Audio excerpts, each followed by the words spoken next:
Vous vouliez remettre le... Mon cousin de Longia, mon cousin de Longia, ce sont les 4 esprits qui contrôlent la République démocratique du Congo. Tous ces 4 esprits, parce que nous sommes les seuls pays où on a mis tout utilisé tête au thème. Un pays nous sommes là, bazar là bas. Sont quel va français va la soso et sont l'accès égoïste. Américain bazar qui na aigle. Aigle esa puissance et vision.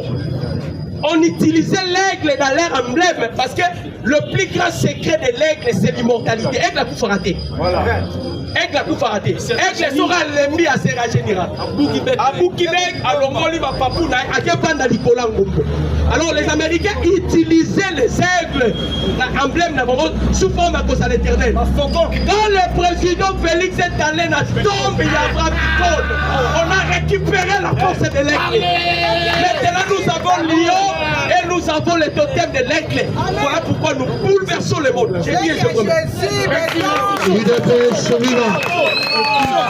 Chers combattants, au moins la même lumière,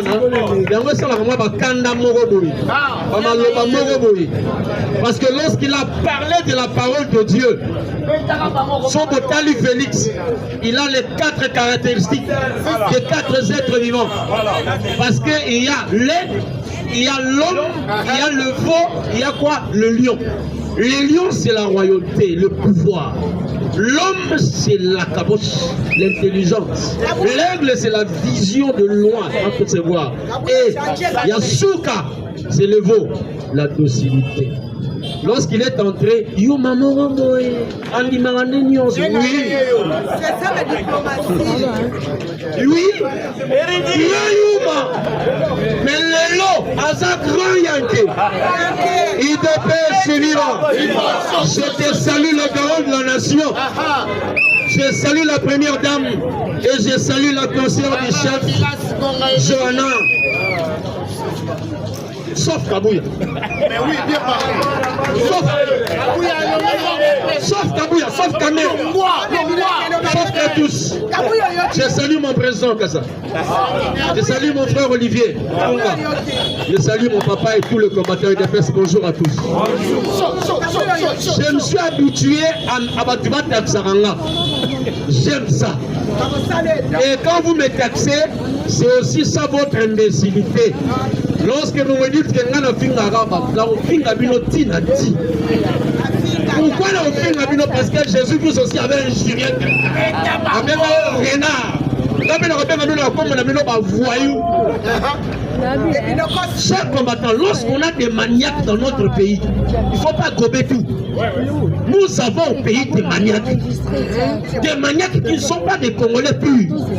Parce que troubler politique n'a plus sur Moka. Et tous sont des incirconcis et des étrangers. Qui vous dit que Kabouya est Congolais? Bon, est-ce qu'il faut ça débauchage? Il faut Olivier, François Pablo, il est très idiot. Non, comprenez? Le fer existe de fer. J'aime beaucoup lorsque Sonic a dit un gagnant ne lâche jamais. Mais un lâche ne gagne aussi jamais. Combattants sont pour ses souvenirs. Il y a une historique dans la réalité.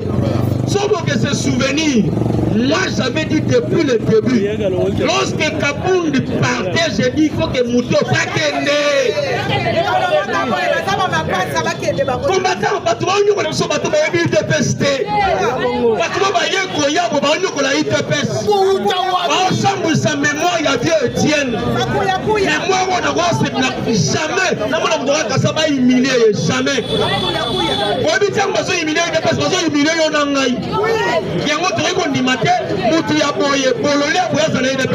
J'ai aimé, il y a un présent, c'est là, il y a matin de lobby, numéro 9. Au présent José,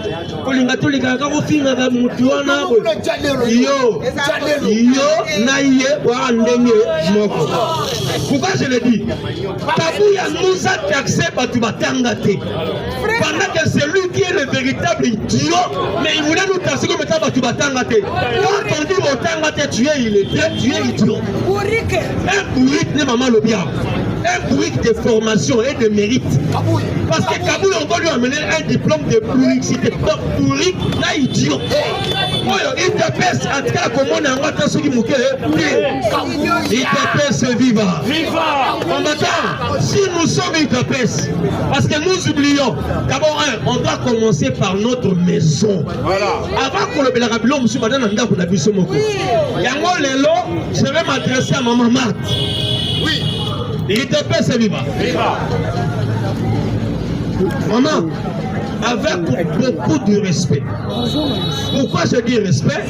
Un jour, lors du retour du vieux Etienne, retour triomphal, vous voyez bien, pour ça, le stade de martyrs, Liban, stade de martyrs, c'est un stade de mais plein à craquer. Moi, je suis boulevard, on a fait la Founa. Ce jour-là, le vieux Etienne prenant la parole, il a présenté Moutamba, Moubake, à maman Marthe. Alors, je vous présente votre mère éternelle. Je ne sais pas si vous me comprenez. Donc, maman Nabina Libélanani, maman Marthe, comme mère éternelle. Il a commencé à dire parce qu'il s'assonne mal, ça sort aussi mal. À tout moment, maman Kabouya, appuyer Kabouya. Maman Yobena, maman, surtout peut-être Kabouya bien Nandaku. Parce que Nandaku, pas matata peut passer dans Bazalaka. Quand vous avez sa valeur, Nandaku, il faut pétailler. Maman, l'homme n'a pas beaucoup de Kabouya. Alors, son mouton, il y a le bagarre yo. Yo mouton appuyer yo mouton battre la gaille. Et puis, parce que la famille a tissé des baligas Kabouya. Maman, benalo no mpanzi. Na respect tu pour la papa, na respect ya yo moko. Parce qu'à tout moment, papa nous présenter, alors parce que yo. Le gros maman na biso pe ban. Yo kapé mungu ya ban. Babi ban on beta pe mungu bakolo basala nini? Babina. Tika Kabouya to s'occuper na yo normalement et nettement. Parce que Kabouya, alors ça y est, on Sony, alors son mal na yo, Sony, alors c'est le président Félix Sony. Pour éviter un niveau intellectualiste, Kabouya nous a humiliés. Nous on dit ma caméra va s'arrêter dans le parlement. A éviter Bandawapi, à Soukawa, à Olobanine, même pour des pays de baisse à éviter, même les statuts de baisse à éviter en côté. Un monsieur comme ça, vous voulez qu'il puisse diriger les baisse? Non! Combattant, sauf vous avez mis sur le monde. Voilà ma tête à Goyo. Mais moi, il y a ma consultation. Maître Mbata Benganan. Qui n'a pas compris? Qui n'a pas compris? Mbata est envoyé par qui?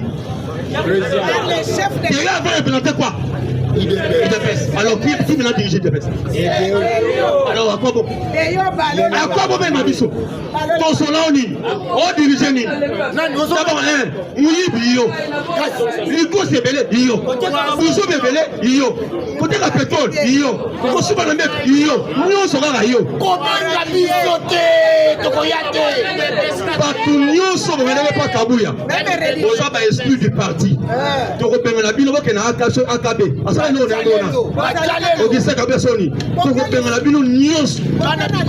c'est incompréhensible. Un monsieur qui connaît bien les partis, vous devez suivre un maigrichon, un idiot. J'ai dit bien idiot. C'est pèse mes mots, idiot Nico Bodé. Pour l'endayer, pour le humilier du seuil de pèse.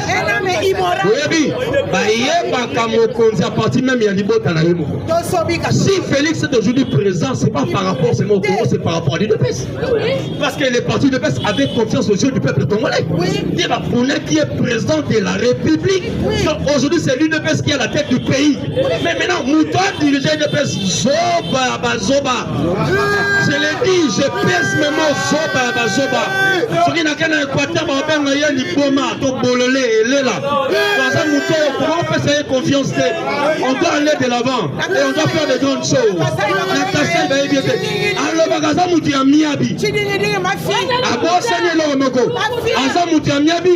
Ma maman est aussi du Miabi. Moi je suis équatorien de père de Kassé de mère. Parlez. Ma maman est de Miabi. On ne le connaît pas, Miabi. Pourquoi il avait fui les Kassai pour les élections? Et ici, il a triché. Mais oui. L'élection, c'est quoi il y a une élection?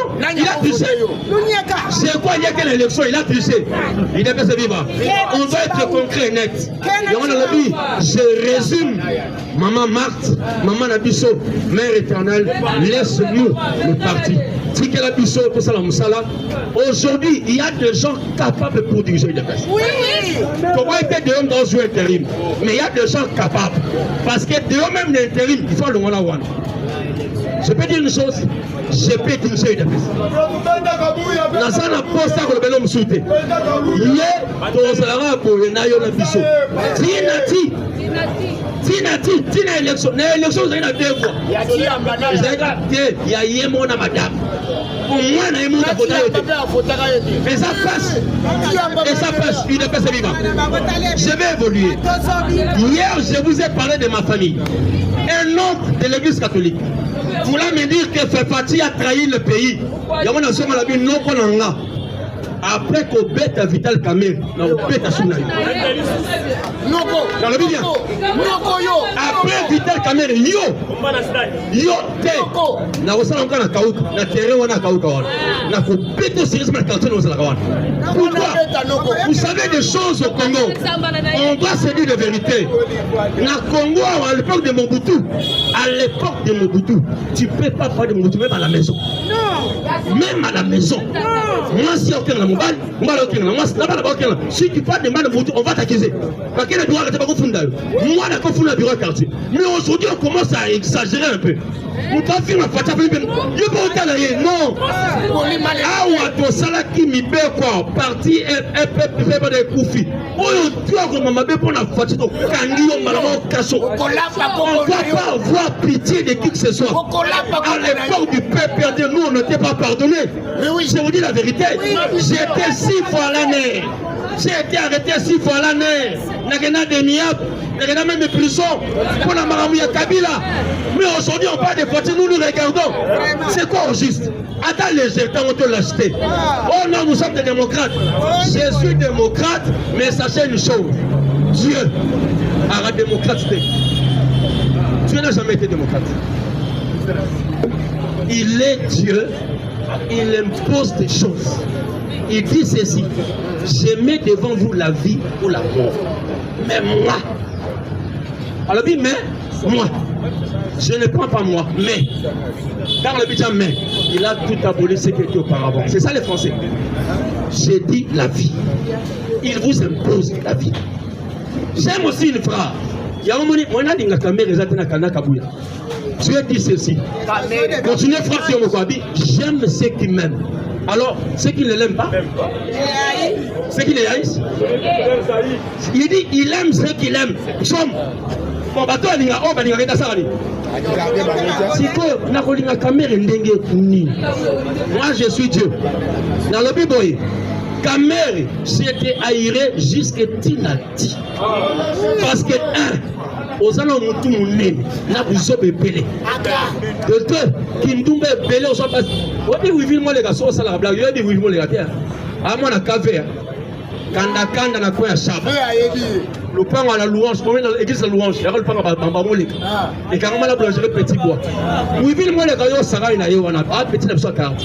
Non, le papier l'euro, tu peux changer le bel euro, mon ami. Mais Kébanayo, parce que, et à ce qu'il y a ça la blague na Congo, on sera passé na biso, on sera passé na yo. On a besoin na yo, on va se passer là. C'est bizarre. Un folie, un impudique, sadique, maniaque, que le Congo touche à nos femmes. Vous savez que le Congo est dans le risque. Aujourd'hui, nous avons un risque.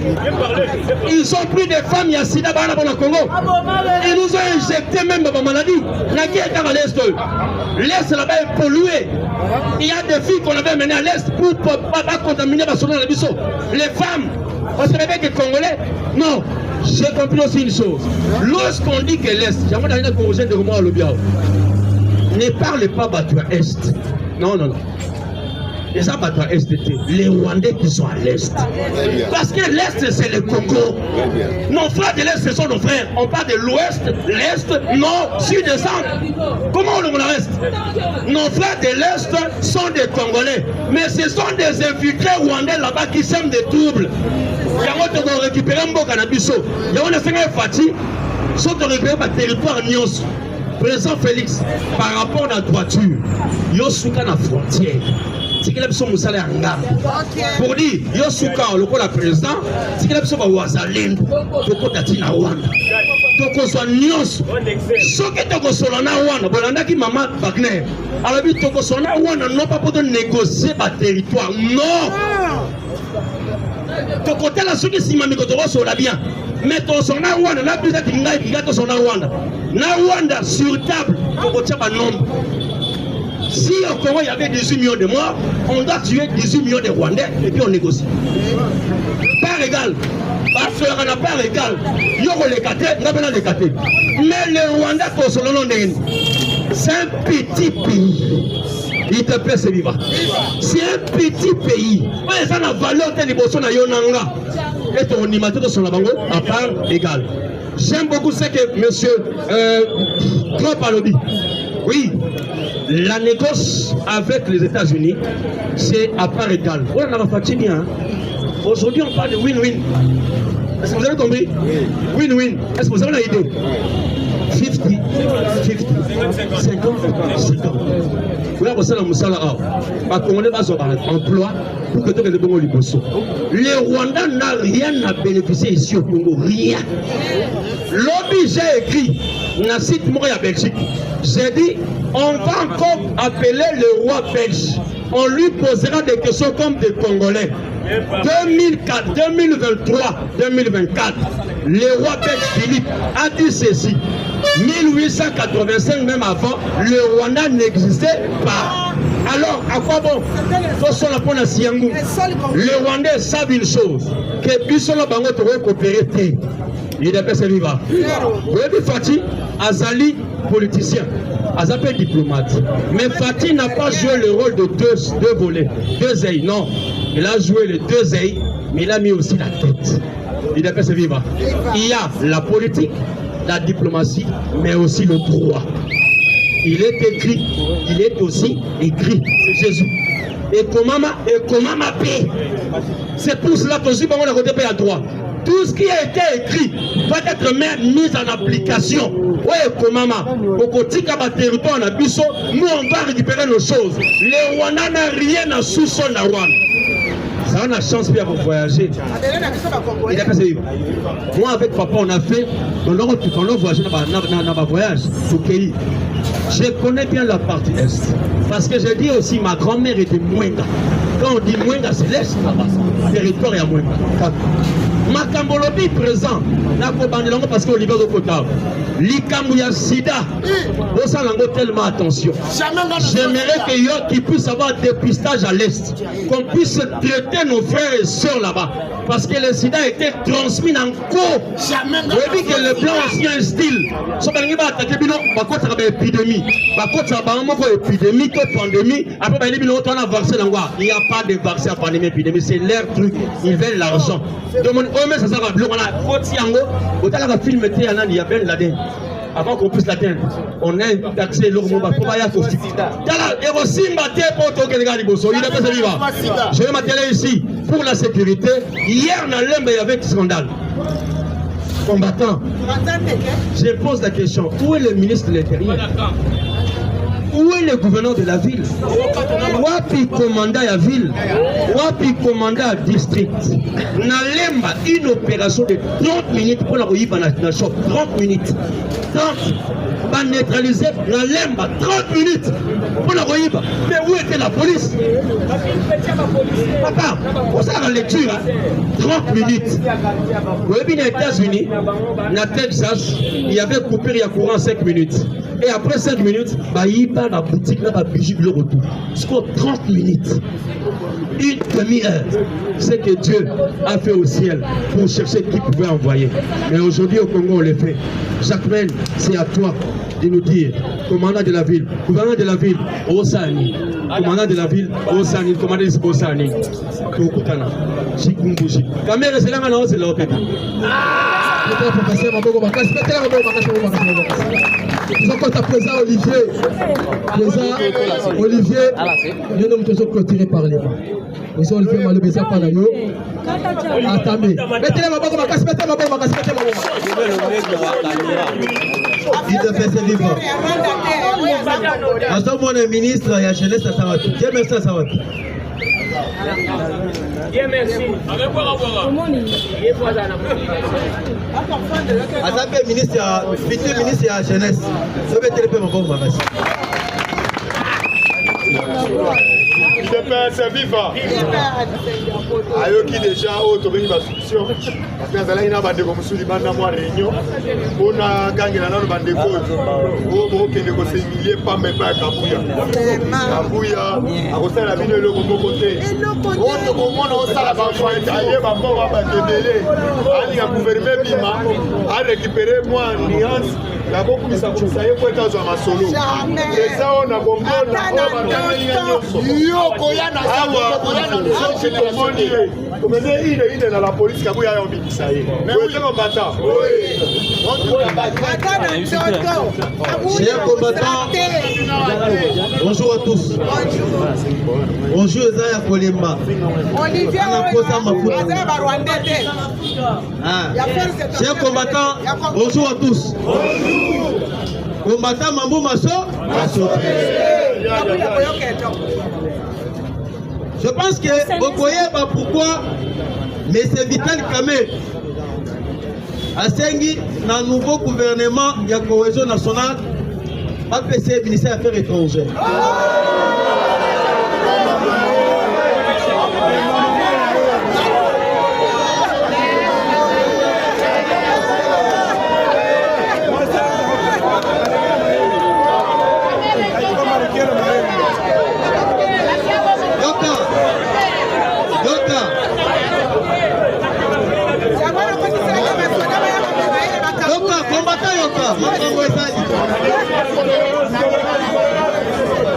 Vous voyez pourquoi Bakay Kokanga 50 conteneurs, il y a des francs congolais. Oyo Kabila Atika Kina Kingakati. Mais on va évoquer sur 3 cas et sur 3 stratégies. Oyo Kabila Ataki en marche. Comment renverser le régime actuel? Parce que tout a été prévu dans le mois d'avril. Coûte que coûte, abattre le président Félix Tshisekedi. Maintenant, quoi faire? Sur les 3 plans.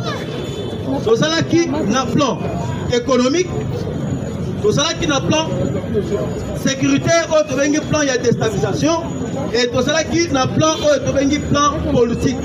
Actuellement, Monsieur Wakaningi di Kinga, Monsieur Vital Kamé, Razali pour réclamer Monsieur Affaires État étranger. C'est combattant. Nazana Posa Oyoka. Nazana Posa qui est au Silikanan, parce que ce qu'on siliki, c'est-à-dire au père de Oyo, Oyeli Oyoka Ao. Yamutuya et Sali Pesa Litoyi Oyo, Oyoka. Actuellement, le plan était total. Selon le renseignement, il y a États-Unis au Tobinisia. Sa carte. Il y a déstabilisation. Carte. Il y a plan. Oh, il y a France. Carte, il y a Kakame, Nakakuta Museveni. C'est les États-Unis d'Amérique. Avant qu'il y ait un coup d'État, ils ont fait quoi? Balinga qui va accélérer le plan dans le mois d'avril. Dans le mois d'avril, il faut d'abord affaiblir la population congolaise. Pour affaiblir la population congolaise, na bazone oyo bango va cibler. En commençant par Grand Katanga. Lorsque je vous parle de Grand Katanga, nous voyons Lubumbashi, Tanganyika, na Kolosi. Voire même Kisangani, Bandundu, na Kasai oriental. Selon stratégie oyo bango bataki en place. Basalaki na stratégie ya Kobwaka, ba franc congolais, batie yango epai bato na bango bakambiste babrader et lorsque babrader na bango bakobanda kozwa babongo wana bamatisi to ya dollar lorsque to ya dollar ekobanda komata ekomi 100 dollars est égal à 500 000 lorsque 100 dollars ekomi na ba 500 000 mbala moko peuple congolais abandi kosanza le chef de l'état et lorsque bafragiliser peuple bakokota na rébellion na bango calmement sans inquiétude yango boyoki actuellement mes chers amis mes chers compatriotes congolais na kingakati kuna lorsque bakie kokota na kingakati badécouvrir ba 50 conteneurs lorsque batuni déchet ya kingakati basengie badocument ya baconteneur oyo euta esika eutaki enani azalaki commanditaire ya oyo tobengi kosenga baconteneur euta libanda naloba na minute oyo lorsque basenge ba directeur général oyo azali kotala zone ya kingakati mobimba bobosana te oyebike na kingakati bangeza soki bino boyebi te moi je vous informe kingakati ezali na 300 hectares 3000 hectares 3000 hectares ezali awa te oyeba yango 3000 hectares ezali lokola un état dans un autre état na kingakati kuna nzela nyonso to ezali makadamise batie pena babakoto ezali nzela tandis que Kabila beta 18 ans dans ce pays ata route moko te asali yango na Kinshasa ata route moko te asali yango toute l'étendue de la République démocratique du Congo mais lelo Félix Tshisekedi au pouvoir pendant 6 ans bokende barelie nzela oyo euti kobanda bandundu eketi Kasai olongo na bandundu okenda otemingi tikapa makada message olongo na tikapa oketi kananga makada message et le président Félix Tshisekedi na 6 ans asali nzela elongwe na Kabinda eketi na Kindu pendant 6 ans mais bango babeti 18 ans mais soki okoti na kingakati kuna okuta basali banzela batie bamine courant ezali ekendaka mpe te yango tozali koyebisa bino lorsque bato ya sécurité bakitaki na kingakati babandi kokontrole bakei na contrôle bakuti presque 6 dépôts ya armement 6 dépôts ya armement bakuti oyo tobengi 7 dépôts ya bamunition de guerre objectif na bango ezalaki nini kingakati ezalaki zone oyo tobengi zone centrale oyo ezali koravitaye bapays frontalier et baprovince frontalier ezali koravitaye Congo central ezali koravitaye Bandundu nde boyoki na betelaki bino lisolo ya oyo tobengi deux tunnels ezalaki oyo bake kodécouvrir na kati ya kingakati tunnel moko ezalaki na direction ya Congo Brazzaville pourquoi parce que lorsque bozalaki koyoka avion rwandais ezali koatterrir na Congo Brazzaville ebanda koye na bamunition oyo France azali kopesa bango baye na bamunition de guerre balekisi yango apartir ya tunnel apartir ya Congo Brazzaville soki bopusa na kote ya kingakati toza na babisika mosusu tozokati na Congo Brazzaville na makolo soki boyebi yango tokati na makolo e bango baprofitaki basalaki batunnel pour que babanda kominisa bamunition de guerre ekotaka na kingakati nde boyokaki basali approvisionnement ya bamunition de guerre avec seul objectif babanda koattaquer à partir ya Congo central babanda koattaquer à partir ya Bandundu.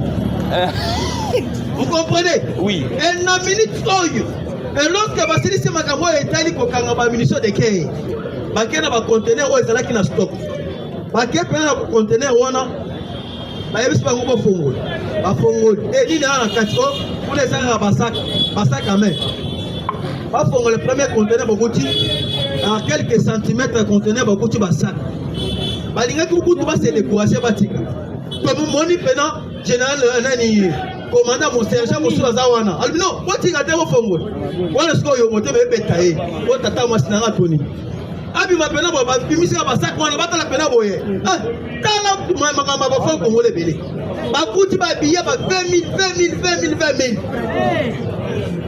conteneur moko soko okoti biye ba 20 000 oyebi ke combien de millions des milliards conteneur moko mais sikoyo bete calcul ezali conteneur moko te ezali 50 conteneur à francs congolais.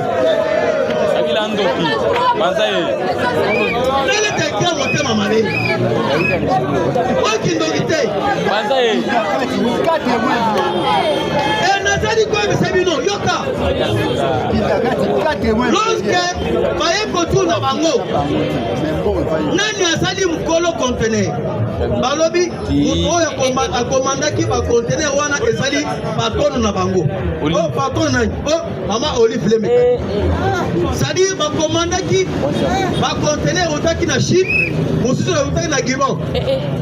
Objectif na bango basali kosala ni ndenge ndeko na ngaba ya uti kokama ito pesa limba objectif na bango ezala kini awanga libanga Chine basali ko multiplier ba billet ba 20 000 na ba 10 000 comment imposer le président Tshisekedi toujours crise matin et pas profiter pas quoi c'est le président Tshisekedi na ba rébellion et na minute